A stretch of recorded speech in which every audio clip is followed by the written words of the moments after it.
everyone, Zia Hussain this side. So today hand we are dealing with a topic called as chemical coordination and integration. So let's get started. Here we are dealing with the endocrine glands especially. Okay. So in the endocrine glands are the glands which lack ducts. Okay. So basically there are two types of glands which are called as endocrine and the exocrine. And the exocrine are the one which do have ducts, whereas the endocrines are the one which do not have the ducts. They do not have exact pipelines, or rather they'll be directly poured into the blood and they'll be reaching up to their target organs. Okay, and hence they are also called as ductless gland. They're also called as ductless glands. Their secretions are called as hormones. Okay, their secretions are called as hormones. And basically we have two different definitions of the hormone. The first one will be called as the classical and the other one is called as the current definition. So we'll be dealing with the classical definition first.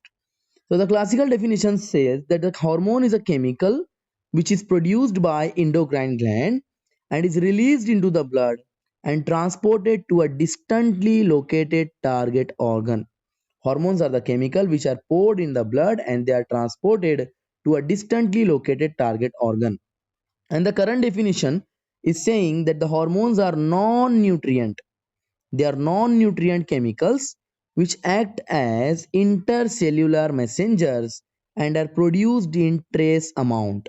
So basically somehow if I am comparing both of them, the new definition covers a number of new molecules in addition to the hormones secreted by the organized endocrine glands. The invertebrate possess a very simple endocrine system with only few hormones, whereas the large number of the chemical act as an hormones and provide coordination in the vertebrates. So we being the vertebrates, we have a huge number of the hormones, different hormones, which are functioning on different target organ. And it's the human endocrine system, the endocrine glands and the hormones producing diffused tissues are located in different parts of the body. They constitute the endocrine system. So here the different names of the glands are pituitary gland, pineal gland, thyroid gland, adrenal gland, pancreas, parathyroid, thymus and the gonads, which include testes in male whereas ovaries in the females. Okay, so here we do have a diagram as well. We will be going through that. So here this is the position of the pineal gland. Okay, this is the position of the pineal gland. Here we can observe hypothalamus, pituitary is here. Here the thyroid and the parathyroid are present. This is the thymus gland. These are called as the cap of the kidney called as the adrenal gland. We do have a dual gland as well called as pancreas, and we do have testes and the ovaries as well. Here testes in male and the ovaries in female. Okay, now here in addition to these, some other organs are also there, which are also called as which are called as a GI tract, the gastrointestinal tract, even the liver, kidney, and the heart. They also produce some hormones. A brief account of the structure and the function of all major endocrine gland and the hypothalamus of the human body is given following. So starting with the first thing first, we are starting with the hypothalamus.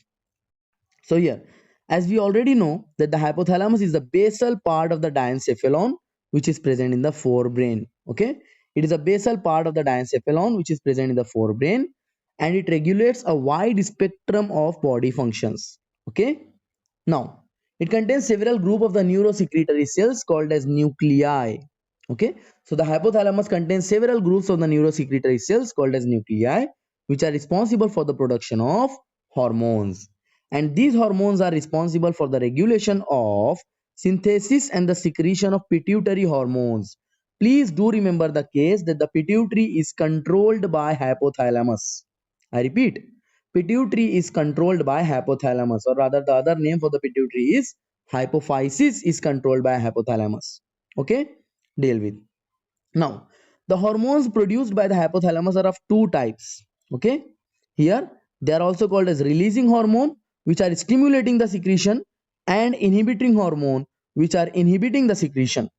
Okay, so releasing hormone will be somehow like the RH and the inhibitory will be IF. Okay, inhibitory factor. Now here, for example, a hypothalamic hormone called as gonadotropin releasing hormone. Gonadotropin releasing hormone stimulate the pituitary for the synthesis and the release of gonadotropin. On the other hand, we have a negative hormone as well, inhibitory factor or the inhibitory hormone called as somatostatin, which is responsible for inhibiting the release of growth hormone, which is responsible for inhibiting the release of growth hormone. Okay, deal with. Now, here, these hormones originated in the hypothalamus neurons, which are passing through the axons, are released from their nerve endings. These hormones reach the pituitary through a portal circulatory system. Please do remember this. The hormones of the hypothalamus reach to the pituitary by means of a portal circulatory system, and they regulate the function of the anterior pituitary. Pituitary is divided into two portions, that is called as anterior pituitary and the posterior pituitary. Anterior and the posterior pituitary. So the portal circulatory system is regulating the function of the anterior pituitary, whereas the posterior pituitary is under direct neural regulation of the hypothalamus, which means the axonal connection, direct axonal connection from the. Now, dealing with the pituitary gland. So the pituitary gland is located in a bony cavity called as sella turcica. Please do remember, if you are preparing for a competitive exam, this type of question they may ask. What is the name of the cavity in which pituitary gland is situated?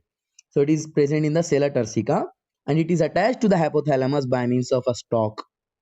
By means of a stalk. Okay, we can observe here in the diagram.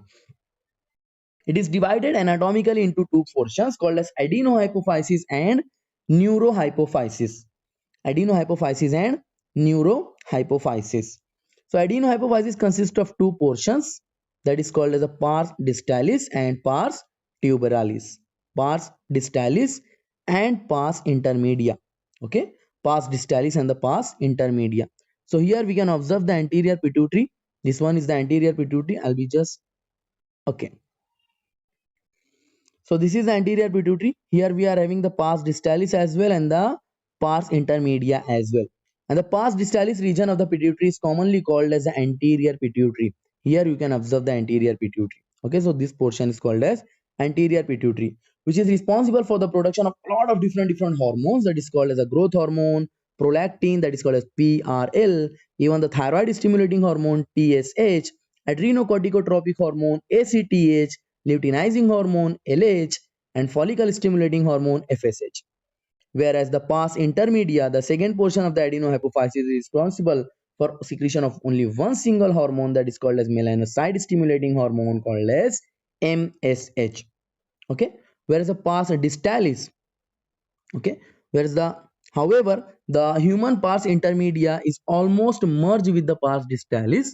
The neurohypophysis, that is called as pars nervosa, okay, which is in direct connection with the hypothalamus, is also known as posterior pituitary. It is also known as posterior pituitary, which stores and releases two hormones called as oxytocin and vasopressin. Please do remember the case that the oxytocin and the vasopressins are the hormones of the hypothalamus, which are being secreted by means of pituitary gland's posterior hypophysis. Okay, that is also called as neurohypophysis. Okay, which are actually synthesized by the hypothalamus and are transported axonally to the neurohypophysis. Okay, now dealing with the growth hormones function. So basically the oversecretion of the growth hormone stimulates the abnormal growth of body, leading to gigantism. And the low secretion of the growth hormone, this is the oversecretion. The low secretion of the growth hormone result in the stunted growth, which is called as pituitary dwarfism. So even the oversecretion of the growth hormone is problematic, and the low secretion of growth hormone is also problematic. Okay, excess secretion of the growth hormone in adults, especially in the middle age, can cause severe disfigurement, especially the facial bones. It is called as acromegaly. In adult it is called as acromegaly, and whereas in the childhood it will be called as gigantism. Okay, which may lead to serious complications and premature death. Please do remember that the acromegaly is related with the premature death. Okay, if unchecked. And the problem with this is that the disease is hard to diagnose in the early stages. The acromegaly is hard to diagnose in the early stages. That is the issue. Okay, and it often goes undetected for so many years until it changes the external features, becomes noticeable, the facial bones, the facial structure. Okay, now PRL, that is also called as prolactin. PRL, that is also called as prolactin. So the prolactin regulates the growth of the mammary gland and the formation of the milk in them. The growth of mammary gland and the formation of milk in them is the prolactin, the function of prolactin. Whereas the thyroid stimulating hormone is called as TSH, which is responsible for the stimulation of the synthesis and secretion of thyroid hormones. Okay, now what are thyroid hormones? So basically they are the triiodothyronine, tetraiodothyronine, and the thyrocalcitonin. Okay, we'll be dealing with them. ACTH, that is called as adrenocorticotropic hormone, is responsible for the stimulation and synthesis and secretion of steroid hormones. They are called as glucocorticoid and mineralocorticoid from the adrenal cortex. The outer portion of the adrenal gland is called as adrenal cortex. LH and the FSH, that is called as luteinizing hormone and the follicle stimulating hormone, are stimulating the gonadal activity, and hence they are called as gonadotropins. Okay, deal with. In case of the males, they'll be functioning in different fashion, whereas in females they'll be functioning in different pathway. So in case of the males, the LH is responsible for the synthesis and secretion of hormone called as androgens, okay, from testes. Whereas in males as well, FSH and androgens are regulating spermatogenesis, the formation of motile sperm, spermatogenesis. Whereas in females, LH is responsible for the ovulation of fully mature follicle. LH is responsible for the ovulation of fully mature follicle, that is called as Graafian follicle, and maintains the corpus luteum formed from the remnant of the Graafian follicle. FSH stimulates the growth and the development of the ovarian follicle in females, whereas if I'm writing here like the LH and FSH, so please do remember the case that there are two female hormones that are called as the estrogen and the progesterone. So specifically I'll be writing that the FSH is responsible for the secretion of estrogen, whereas LH is responsible for the secretion of progesterone. Okay, deal with. Now here MSH acts on the melanocytes, which means the MSH is acting on the melanocyte, that is called as melanin stimulating hormone. Melanin containing cells and the regulation of the pigmentation of the skin, which means the higher the amount of the melanin, the darker the skin color will be. The darker the skin color will be. So deal with. And there is no issue, okay? There's no issue of being dark in color, not at all. Now, oxytocin acts on the smooth muscle of our body and stimulates their contraction. So, oxytocin is responsible for the childbirth. In females, it is stimulating a vigorous contraction of uterus at the time of the childbirth and also for the milk ejection from the mammary gland. The last but not the least one is here vasopressin, which is also called as ADH, antidiuretic hormone. So the vasopressin is acting mainly at the kidney and stimulating the reabsorption of the water and electrolyte by the distal tubules. Okay, and thereby reduces the loss of water through urine. Okay, the condition in which the loss of water through urine is called as diuresis. Hence, it is also called as antidiuretic hormone.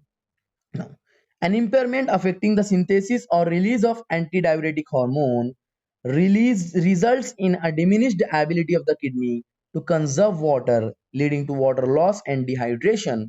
And this condition may resemble with one of the condition called as diabetes mellitus. But here we'll be calling that whenever the impairment is related with the release or the inhibition of the ADH is called as diabetes insipidus. Okay, it's called as diabetes insipidus. Please remember, whenever ADH is involved, this condition, this type of the water loss and the dehydration is called as diabetes insipidus. And whenever the insulin secretory cells, the beta cells of the islets of the Langerhans of the pancreas are involved, that condition will be called as diabetes mellitus. Now dealing with the other gland. Here we have pineal gland. Okay, here we have pineal gland, and the pineal gland is located on the dorsal side of the forebrain. Okay, it is present on the dorsal side of the forebrain. Pineal secretes a hormone called as melatonin. And this melatonin plays a very important role in the regulation of 24-hour cycle, that is also called as biological clock. I've already made a complete video on the biological clock, but here we can call it as circadian rhythm as well. 24-hour diurnal cycle. Diurnal means the organism which are active in day, and the nocturnal means the organism which are active in night. So this is responsible for regulation of the 24-hour diurnal rhythm of our body. It helps in maintaining the normal rhythm of sleep-wake cycle, even the body temperature, making the constant body temperature 37 degrees C. 37. In addition, melatonin also influences the metabolism, pigmentation, the menstrual cycle, as well as the defense capability. Okay, do remember the case. Now dealing with the thyroid gland. So first we'll be going through the diagram of the thyroid gland. Here we have trachea and the thyroid gland is situated here. Okay. Now the thyroid gland is composed of two lobes. The thyroid gland is composed of two lobes here, which are located on the either side of the trachea. Which are located on the either side of the trachea, and both the lobes are interconnected with the thin flap of the connective tissue called as isthmus. Please do remember the case that the connection between the two lobes of the thyroid gland is called as isthmus. The thyroid gland is composed of follicles and the stromal tissues. Follicles and stromal tissues. Each thyroid follicle is composed of follicular cells enclosing a cavity, and these follicular cells are synthesizing two different hormones called as T3 and T4. Okay, triiodothyronine. First I'll be dealing with the triiodothyronine, then I'll be dealing with the tetraiodothyronine, or simply you can call it as thyroxine, which is T4. Okay, so as the name is suggesting, iodine is essential for the normal release of the hormone synthesized in the thyroid, and the deficiency of the iodine in our diet may result with the impairment of the different diseases, which means if there is deficiency of the iodine, that will be called as hypothyroidism. Okay, hypothyroidism, enlargement of the thyroid gland is called as hypothyroidism, which is commonly called as goiter. Okay, and the hypothyroidism during pregnancy causes defective development and the maturation of baby, leading to the stunted growth, that is called as cretinism. If it is related to the thyroid gland, then only we can call it as cretinism. Mental retardation will be there in the baby, low intelligence quotient, low IQ, even the abnormal skin lesions, deaf, maybe like the baby will be deaf or mute. And in adult women, hypothyroidism may cause menstrual cycle to become irregular. Okay, it may cause menstrual cycle to become irregular, and due to the cancer of the thyroid gland or due to the development of nodules of the thyroid gland, the rate of the synthesis and the secretion of the thyroid hormone is increased to abnormal high level, which will be causing a new condition called as hyperthyroidism. Okay, which adversely affect on the body's physiology. How come? The exophthalmic goiter, is a form of hyperthyroidism which is characterized by the enlargement of the thyroid gland, the protrusion of eyeball, increased basal metabolic rate, and weight loss. Ultimately, if the metabolism is increased, the metabolic rate has been increased of the subject will undergo for weight loss for sure. Okay, and this condition is called as Graves' disease. Thyroid glands does plays an important role in the regulation of the basal metabolic rate, and these hormones are also supporting the process of red blood cell formation. Please do remember that the thyroid hormones are helping in the RBC formation.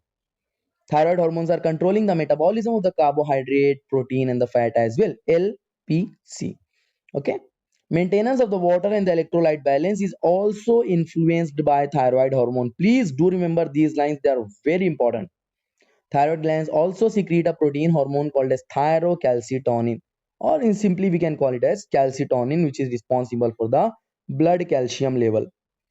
Do remember one case that just after I'll be dealing with the parathyroid gland, then I'll be giving you the relation between the thyrocalcitonin and the hormone which is there in the parathyroid gland. So here, in case of the parathyroid gland in humans, 4 parathyroid glands are present on the back side of the thyroid gland. Okay, on the back side of the thyroid gland, there are 4 parathyroid glands which are present. one pair each in the two lobes of the thyroid gland.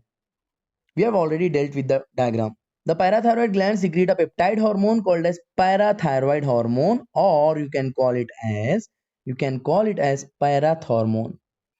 Parathormone. Okay, it's not here in the NCERT, but still it's called as parathormone, PTH. And the secretion of PTH is regulated by circulating level of the calcium ions. So PTH increases the calcium level in the blood. It acts on the bones and stimulates the process of bone resorption, which means dissolution or demineralization. Which means what PTH is doing, PTH is just taking the calcium from the bone and adding it into the blood. It is also stimulates the reabsorption of the calcium by the renal tubules as well, and increases the calcium absorption from the digested food in the GI tract as well. Thus, it is clear that the PTH is a hypercalcemic hormone. It increases the blood calcium level, and along with the thyrocalcitonin, it plays a significant role in the calcium balance in the body. Hopefully, now you are dealing with the case. TCT and the PTH are antagonists of each other. TCT is increasing the calcium in bones. Okay, TCT is increasing the calcium in bones, whereas PTH is increasing the calcium in the blood. So I can call both of them as antagonist of each other. Calcitonin and parathormone are antagonist of each other. Now dealing with the thymus. So the thymus gland is a lobular structure which is located between the lungs, behind the sternum, on the ventral side of aorta. Okay, it is located between the lungs but behind the sternum and on the front portion of the aorta.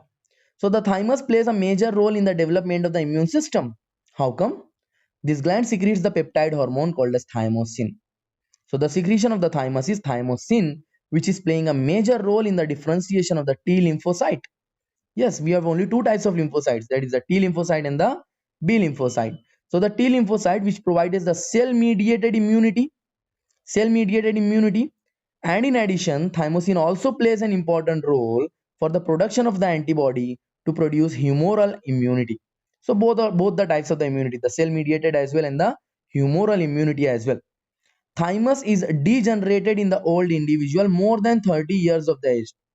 Okay, whenever a subject has reached up to the 30 years of age, his thymus or her thymus will start degenerating. Okay, and it results in decreased production of the thymosin.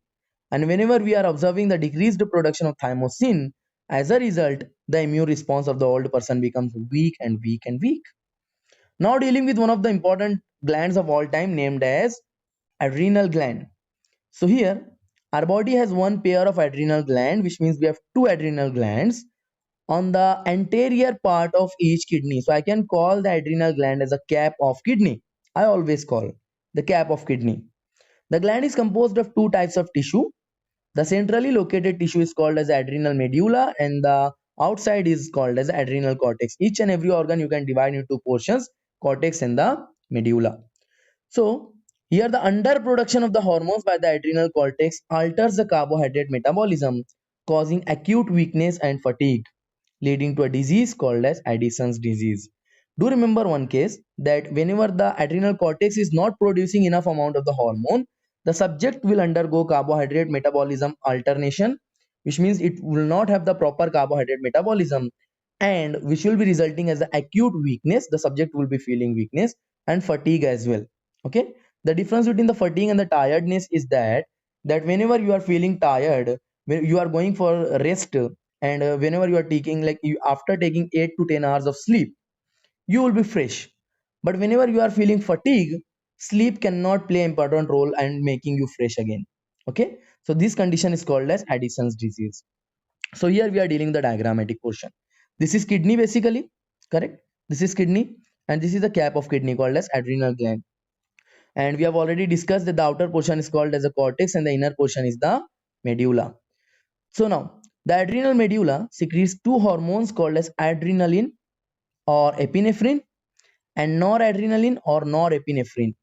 Please do remember one case, like there are four names but only two hormones, adrenaline and epinephrine are same, noradrenaline and norepinephrine are same.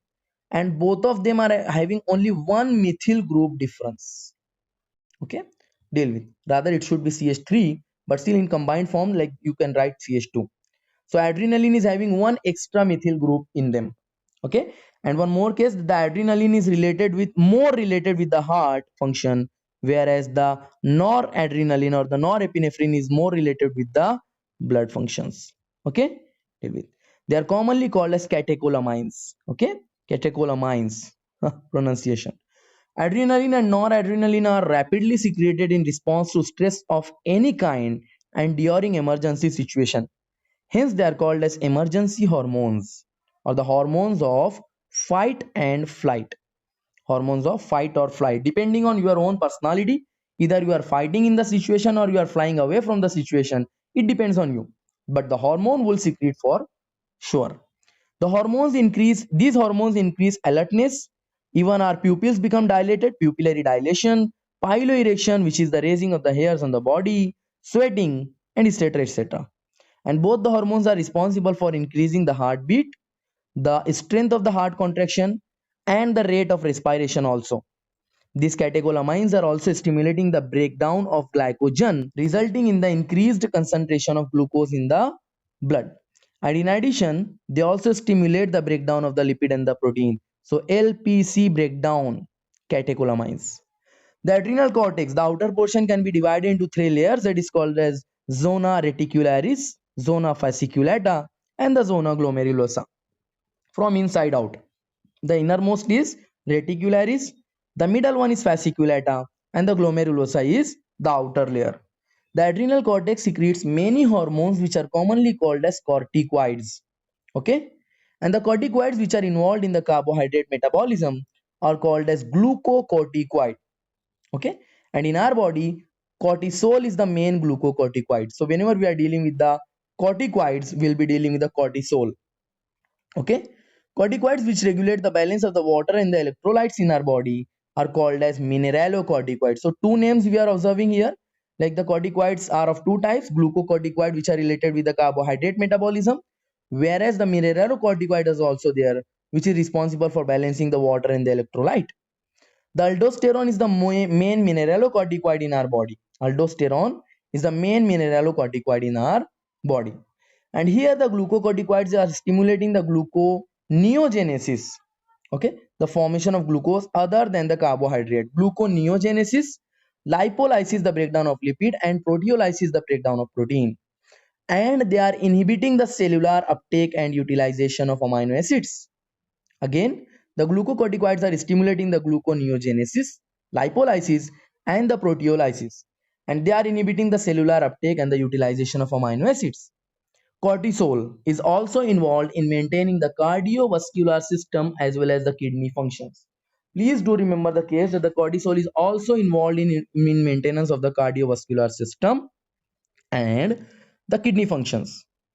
Whereas glucocorticoid, particularly cortisol specifically, produces anti-inflammatory reactions and suppresses the immune response, which means we can call it as the immunosuppressor. The natural immunosuppressor is cortisol, whereas the artificial immunosuppressor is cyclosporin A. Okay, deal with. Cortisol also stimulates the RBC production. Okay, cortisol also stimulates the RBC production, whereas the mineralocorticoid called as aldosterone, it acts mainly at the renal tubules and stimulates the reabsorption of sodium. I've already made a complete video on the RAS mechanism. If you are interested in a detailed function of the aldosterone, you can go through that video. RAS, renin angiotensin aldosterone system. So here the aldosterone is acting on the sodium, and ultimately if the sodium is reabsorbed, the chloride will be reabsorbed, and basically if the sodium chloride has been reabsorbed, they will be reabsorbing the water as well. This is their phenomena. So the reabsorption of the sodium and the water, and the excretion of the potassium and phosphate ion. Okay, two functions: reabsorption of sodium and water, and excretion of potassium and phosphate ions. Thus the aldosterone helps in maintenance of electrolyte, body fluid balance, and osmotic pressure and blood pressure. Okay, deal with. The small amount of androgenic steroids are also secreted by the adrenal cortex, which play a complete role in the growth of the axial hair, the pubic hair, and the facial hair during puberty. Somehow, like we do have some, like the males have female hormone, a little trace amount of the female hormones, whereas the females have a little trace amount of male hormones. How come they are producing those hormones? With the help of adrenal gland. Now dealing with the pancreas. Pancreas is a composite gland. We can call it as dual gland as well, which acts as a both exocrine and endocrine. So here, the endocrine pancreas consists of islets of Langerhans. These are specialized cells. There are about 1 to 2 million islets of Langerhans, okay, in a normal human pancreas, which representing only 1 to 2% of the pancreatic tissue. The two main type of the cell in the islets of Langerhans are called as alpha cell and the beta cell. Okay, the alpha cells are secreting a hormone called as glucagon, whereas the beta cell is secreting insulin. Now, what are they? So basically, glucagon is a peptide hormone and it plays an important role in the maintenance of the normal blood glucose level. Glucagon acts mainly on the liver cell and stimulates the glycogenolysis, resulting in the increased blood sugar level that is called as hyperglycemia. So the glucagon is responsible for increasing the blood glucose level. Okay, glucagon is responsible for increasing the blood glucose level, whereas this hormone also plays an important role in the process of gluconeogenesis. Okay, gluconeogenesis, which also contributes to hyperglycemia itself. Glucagon reduces the cellular glucose uptake and utilization. Thus, glucagon is a hyperglycemic hormone. Okay, insulin is a peptide hormone which plays a major important role in the regulation of the glucose homeostasis, maintenance of internal equilibrium is called as homeostasis, internal environment. So regulation of the glucose homeostasis, insulin acts mainly on the hepatocytes and the adipocytes, which are the fat cells of the adipose tissue, and it enhances the cellular glucose uptake and utilization. And as a result, there is a rapid movement of the glucose from blood to the hepatocyte and adipocytes, resulting in decreased blood glucose level. Okay, that is called as hypoglycemia. So insulin also stimulates the conversion of glucose into glycogen, that is called as glycogenesis, in the target cell. And the glucose homeostasis in the blood is thus maintained jointly by the two insulin and the glucagon. Again, insulin and glucagon both are antagonists of each other. Glucagon is increasing the blood glucose level, whereas insulin is decreasing the blood glucose level. And the hyperglycemia or the hyperglycemia is the increased blood glucose level. Prolonged hyperglycemia leads to a complex disorder called as diabetes mellitus. Okay, we have already dealt with the diabetes insipidus, which were related with the ADH. Here we have diabetes mellitus, which is related with the blood glucose level, increased glucose, hyperglycemia. Okay, which is associated with the loss of glucose through urine and the formation of harmful compound known as ketone bodies. Known as ketone bodies. So diabetic patients are successfully treated with insulin therapy. Now dealing with the gonads. So the first one here we are having testes. A pair of testes is present in the scrotal sac, that is also called as a genital pouch of the which is present outside of the abdomen of the male individual. Testis performs dual function, which means the first one will be the primary sex organ and as well as it also functions as endocrine gland. Testis is composed of seminiferous tubules and stromal or interstitial tissue. Okay, the Leydig cells or the interstitial cells are present in the intertubular space, producing a group of hormones called as androgens, mainly testosterone, which are mainly testosterone. So the androgens are responsible for the regulation of the development, maturation, and the function of the male accessory sex organs like epididymis, vas deferens, seminal vesicle, prostate gland, urethra, etc. etc. The common urinogenital opening is called as urethra. These hormones stimulate the muscular growth. Do remember that the testosterone is responsible for the stimulation of the muscular growth, the growth of the facial and the axillary hairs, the underarm hairs. Aggressiveness, yes, testosterone does plays an important role in the aggressiveness. Low pitch wise, androgens plays a major important stimulatory role in the process of the spermatogenesis. The most important function is formation of spermatozoa. Androgens act on the central nervous system as well and influence the male sexual behavior, that is called as libido. Okay, These hormones produce anabolic, which means like constructing, synthesizing effect on the protein and the carbohydrate metabolism. The next gamete is called as the ovary. Females have a pair of ovaries which are located in the abdomen, and ovary is the primary female sex organ which produces one ovum during each menstrual cycle. Okay, one ovum during each menstrual cycle. In addition, ovary also produces two groups of steroid hormones called as estrogen and progesterone. Estrogen and progesterone. And the ovary is composed of ovarian follicle and stromal tissue. The estrogen is synthesized and secreted mainly by the growing ovarian follicle. Estrogen is synthesized by the ovarian follicle, and after ovulation, the ruptured follicle is called as corpus luteum, which is secreting the progesterone. Graphian follicle is secreting the estrogen, whereas the ruptured Graphian follicle is called as corpus luteum. It will be secreting the progesterone, and after some time, the corpus luteum becomes a scar tissue, the a scar that is all called as the corpus albicans. The estrogens produce wide-ranging actions such as the stimulation of the growth and the activity of the female secondary sex organ. That is the development of the growing ovarian follicle, appearance of the female secondary sex characters, that is high pitch wise, even the mammary gland development. Estrogen also regulates the female sexual behavior. Progesterone's function is that it supports pregnancy. Progesterone also acts on the mammary glands and stimulates the formation of alveoli, sac-like structure which are storing the milk and the milk secretion. Now the other glands which are which does secrete some kinds of hormones, that is the heart, kidney, and the GI tract. Now we know about the endocrine glands and their hormones. However, as mentioned earlier, the hormones are also secreted by some tissues which are not endocrine glands. Okay, for example, the right atrium. The atrial wall of our heart secreted atrial natriuretic factor, ANF. Okay, the right atrium of the heart secretes atrial natriuretic factor, which is responsible for the decrease of blood pressure, which is responsible for decreasing the blood pressure. Okay, when blood pressure is increased, ANF is secreted, which causes the dilation of the blood vessel, which reduces the blood pressure. The juxtaglomerular cells of kidney produce a peptide hormone called as erythropoietin, which is responsible for the formation of RBC, that is called as erythropoiesis. Okay. The endocrine cell present in the different part of the GI tract. The endocrine cells present in the different part of the GI tract secrete four major peptide hormone called as gastrin, secretin, cholecystokinin, and gastric inhibitory peptide.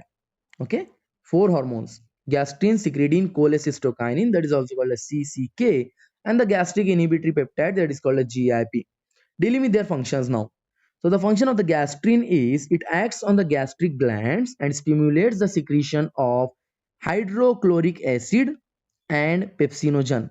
Hydrochloric acid and pepsinogen. Okay, the inactive form of the pepsin is called as pepsinogen. So gastrin is responsible for the secretion of HCl and the pepsinogen, whereas the secretin acts on exocrine pancreas and stimulates the secretion of water and bicarbonate ions.